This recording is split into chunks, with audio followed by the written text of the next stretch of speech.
Hello, everyone. Just wanted to give you a weekly update. I'm here with Will this afternoon, and we just wanted to reach out to you and let you know a little bit of what we're doing. We've had our staff meeting this morning, and everyone has been checking in. We have some staff that are here working. Others are working at home. The youth under the leadership of Troy and Sarah are reaching out with their technology, and they're doing some great work there. And Beth and Brittany and her staff are continuing to prepare the children for Holy Week services. Hey, if you did not see the video this weekend that was put together by her, by Beth and some of our staff, and Rachel, Rachel did a good job, Rachel Smith. We want you to watch that. It was really just an inspiring video. That'll warm your heart for sure. Yeah, it will. So get a chance to look at our children welcoming Palm Sunday. Now, speaking of Holy Week, we have our Maundy Thursday service coming up at 6 p.m. That'll be this Thursday at 6 p.m. We'd originally thought that we'd have the self-serve communion cups that you could come by and pick up, but because of the mayor's mandate, we will not have those available. We also had some on back order, so we weren't even sure they were going to get here. But when the mayor said, hey, you need to shelter in place, we felt that would not be an appropriate thing to try to have people coming downtown. But in the meantime, Bishop Taylor has authorized us as clergy to serve communion through an online presence. And Will and I have never done this before. First time for everything. We've never done a lot of this before, so this is something new. But the newsletter that you receive today or tomorrow will give you instructions on what you're to do. We enter into this service knowing and trusting you. Will and I would not have done it if we didn't trust you. That we know you know the sacredness of this meal, and we know that you will treat it with that respect and holy place that it deserves in our lives. There are some instructions, before the meal begins, before our communion. Make sure that you get some crackers ready. Make sure you have some juice ready. We'll give you instructions during the service of what to do with that and how to participate. But it's pretty well lined out in the newsletter article, so read your newsletter article, and we invite you to join us for that service. Now, there will be a tent embrace service afterwards, and I'm just looking forward to that as we read that last evening of Jesus' life and walk through the Gospel of John, I think it is, and we'll strip the altar, and it's a very moving service, so I hope you will be a part of that too. So that's 6 p.m.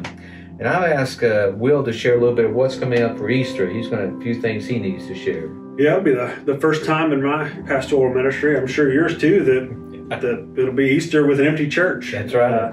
I was talking to a buddy of mine. He said, I can't believe we're canceling Easter. And I was quick to correct him and say, we're not canceling Easter. Easter happens whether we're in the building or not. And Absolutely. From the very beginning, the very first Easter, it was the proclamation of life in the face of death, of hope in the face of fear. And that's what we're going to be doing on Easter Sunday morning this week. We're going to be gathering as the church dispersed into our own homes, into our own spaces. We're going to be proclaiming hope. We're going to be proclaiming life. And we're going to be offering that to the world. And I hope that as you gather, that maybe you'll share the web link to the FCUMC/media on one of your social media accounts. Or maybe you'll share the Facebook feed and invite others to watch with you, that they might hear that proclamation of hope and life in the face of fear and death this Easter. It's our tradition at First Centenary to take up a special offering that goes to a missional purpose every Christmas and Easter. If you'll remember, at Christmas we took up an offering to build churches in Romania, and I'm excited to report that those are going well, and every so often Pastor Samuel will send us a report back of what is happening there. But this Easter, we're in need of some funds in Chattanooga. We've had an account here at the church called Hearts and Hands, and it's something that allows your church staff to meet the needs of the people in our midst. those who call in and are struggling to keep their electric bill on, or to pay a rent payment, or to fill a prescription that they need to stay healthy, or maybe to get a box of food from the food pantry. And that fund has been requested more and more in the last few weeks. We've had folks calling in saying, can you help in any way? And so we want to give you the opportunity as the church family to fill up that fund in order that we might be the tangible hands and feet to the community of Chattanooga right now, during this season when so many folks are unemployed or in between jobs, or are having to feed kids more because they can't go to school and get the meals they usually would. And so when we take up our offering, you'll have an opportunity to designate on the website or to mark on a check when you mail it in that it's for the Easter offering. And in doing so, that will go to Hearts and Hands, and it will support our outreach to the community here in Chattanooga. And I just want to say how thankful I am, and I know I speak for Mark and the other pastors and the staff, that we get to be a part of the ministry of this great church. And we look forward to the ways in which we can work together physically in the future, together hand in hand for the gospel of Christ in this area. Well, tell us again, how can they watch the Maundy Thursday service and then also the Easter services? Make sure we're telling them how they can do that. Yeah. Do that. So if you go to fcumc.com/media or click on the media tab on the website, you'll find the traditional service, and that's where you can watch the Maundy Thursday service at 6 p.m. on Thursday. At 10:45 Easter Sunday morning, you can go to that same tab and you'll find both the Vine live stream and the Sanctuary live stream right there. The Vine live stream also happens on Facebook, and that's a great spot if you want to talk to folks and comment that you can do that. But that's where you can worship with us on Easter Sunday morning at 10:45 a.m. Very good. You know, as we're trying to be creative and we're doing new things in a different way. It is sort of like a resurrection experience. We've never done these things or never imagined these things before.